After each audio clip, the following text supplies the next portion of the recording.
नमस्कार मित्रांनो, एकेकाळी भारतातील एका छोट्याशा कॉलेजमध्ये प्रिया नावाची एक मुलगी राहायची. ती लांब कुरळे केस आणि मोठी तपकिरी डोळे असलेली एक सुंदर मुलगी होती. प्रिया शहरातील सर्वात प्रतिष्ठित महाविद्यालयात शिकत होती आणि ती एक मेहनती विद्यार्थिनी होती, जी नेहमी तिच्या अभ्यासावर लक्ष केंद्रित करत असे. एके दिवशी प्रिया तिच्या वर्गात जात असताना कॉलेजमध्ये नवीन असलेल्या एका मुलावर तिची नजर पडली. तो उंच, गोरा आणि मोहक स्मित होता. त्याचं नाव रोहित होतं आणि तो ग्रामीण भागातील एका छोट्याशा गावातला होता. रोहितने नुकतेच कॉलेजमध्ये प्रवेश घेतला होता आणि तो शहरात आपले नवीन जीवन सुरू करण्यास उत्सुक होता. रोहित त्यांच्या वर्गाकडे जात असताना त्याची प्रियाकडे वळली आणि त्याला तिच्यावरून नजर हटवता आली नाही. त्याला वाटले की ती त्याने पाहिलेली सर्वात सुंदर मुलगी आहे. त्याला तिच्याशी बोलायचं होतं, पण तो तिच्याकडे जाण्यासाठी खूप घाबरला होता. दिवस गेले आणि रोहित प्रियाला कॉलेजच्या कॅम्पसमध्ये पाहत राहिला. त्याने तिच्याशी बोलायचे ठरवले होते, पण संभाषण कसे सुरू करावे हे त्याला काही कळतच नव्हते. एके दिवशी तो कॅन्टीनच्या दिशेने चालला होता, तेव्हा त्याला प्रिया एका बेंचवर एकटी बसलेली पुस्तक वाचताना दिसली. त्याने संधी साधण्याचे ठरवले आणि तो तिच्याकडे गेला. "हाय रोहित," आत्मविश्वासाने बोलायचा असा प्रयत्न करत म्हणाला. प्रियाने पुस्तकातून वर पाहिले आणि हसली आणि म्हणाली, "हाय," तिने उत्तर दिले. "मी रोहित," त्याने स्वतःची ओळख करून दिली. "मी नवीन आहे." "मी प्रिया," ती अजून हसत म्हणाली. ते बोलू लागले आणि रोहितला कळले की प्रिया फक्त सुंदरच नाही, तर ती हुशार आणि दयाळूसुद्धा देखील आहे. तो तिच्यावर मोहित झाला होता आणि तिला अधिक चांगले जाणून घ्यायचे होते. त्यांनी फोन नंबरची देवाणघेवाण केली आणि एकमेकांना संदेश पाठवण्यास सुरुवात केली. दिवस आठवड्यात बदलले आणि रोहित आणि प्रिया चांगले मित्र बनले. ते त्यांच्या आवडत्या चित्रपटापासून ते त्यांच्या भविष्यातील स्वप्नांपर्यंत सूर्याखाली असलेल्या प्रत्येक गोष्टींबद्दल बोलले.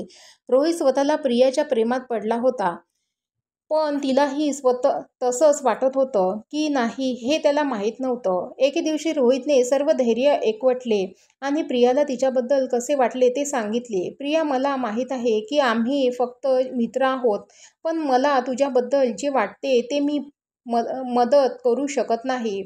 मला वाटते की मी तुझ्या प्रेमात आहे." रोहितच्या कबुली बाबाने प्रिया आश्चर्यचकित झाली, पण तिला स्पर्शही झाला. तिच्या मनातही त्याच्याबद्दल भावना निर्माण होऊ लागल्या होत्या, पण ती कबूल करायला घाबरत होती. "रोहित, मला वाटतं, मलाही तुझ्याबद्दल भावना आहेत," ती लाजत म्हणाली. त्या दिवसांपासून रोहित आणि प्रियाच्या नात्यात बदल झाला. त्यांनी डेटिंग करायला सुरुवात केली आणि एकत्र जास्त वेळ घालवला. ते उद्यानात लांब फिरायला गेले, चित्रपट पाहिले आणि कॅन्टीनमध्ये कॉफी डेट केली. ते एकत्र आनंदी होते आणि त्यांच्यात काहीही येऊ शकत नव्हते. मात्र त्यांचा आनंद अल्पकाळ टिकला. प्रियाचे पालक पारंपरिक आणि पुराणमतवादी होते आणि त्यांना त्यांच्या मुलीने वेगळ्या शहरातील मुलाशी डेटिंग करणे मंजूर केले नाही. प्रियाने आपल्या समाजातील कोणाशी तरी लग्न करावे आणि आपली परंपरा चालू ठेवावी, अशी त्यांची इच्छा होती. रोहितवरील प्रेम आणि कुटुंबाप्रती असलेले तिचे कर्तव्य यामध्ये प्रिया फाटली होती. रोहितला माहीत होते की प्रिया कठीण काळातून जात आहे आणि त्याला तिला मदत करायची होती. त्याने प्रियाच्या आईवडिलांशी बोलून त्यांना त्यांच्या नात्यांचा स्वीकार करण्याचे ठरवले.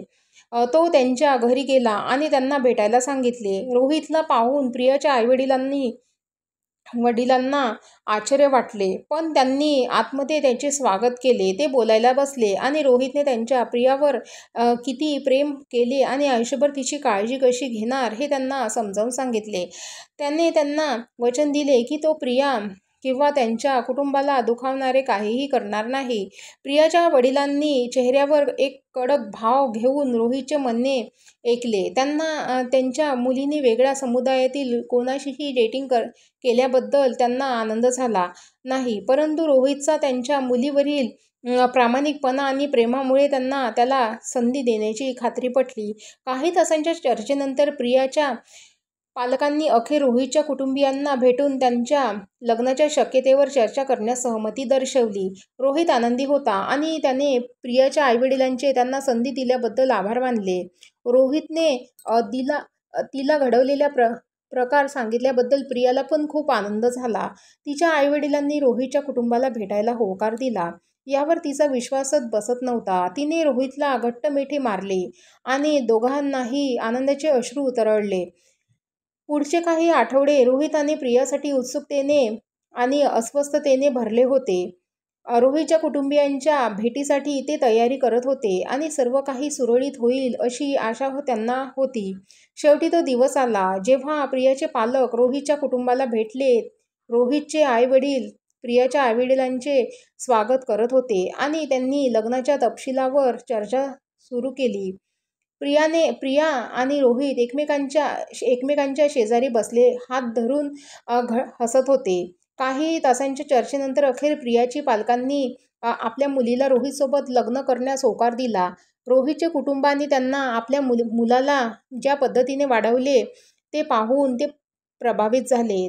त्यांनाही रोहित आणि प्रिया यांच्यातील प्रेमाचा स्पर्श झाला आणि त्यांना समजले की त्यांच्या परंपरेपेक्षा आपल्या मुलीचा आनंद महत्त्वाचा आहे. प्रिया आणि रोहितला ही बातमी कळताच आनंद झाला. त्यांनी एकमेकांना घट्ट मिठी मारली आणि त्यांच्या चेहऱ्यावरील अश्रू वाहत होते. त्यांचा प्रवास सोपा होणार नाही हे त्यांना माहीत होते, पण ते सर्व आव्हानांना एकत्रित तोंड द्यायला तयार होते. महिने उलटत गेले आणि प्रिया आणि रोहितचे एकमेकांवरील प्रेम दिवसेंदिवस अधिकच घट्ट होत गेले. ते कॉलेजमधून पदवीधर झाले आणि आपापल्या क्षेत्रात काम करू लागले. त्यांनी त्यांच्या कारकिर्दीत आणि वैयक्तिक जीवनात एकमेकांना साथ दिली आणि कठीण काळात ते नेहमी एकमेकांसाठी होते. शेवटी त्यांच्या लग्नाचा दिवस आला. हास्य, संगीत आणि प्रेमाने भरलेला हा एक सुंदर सोहळा होता.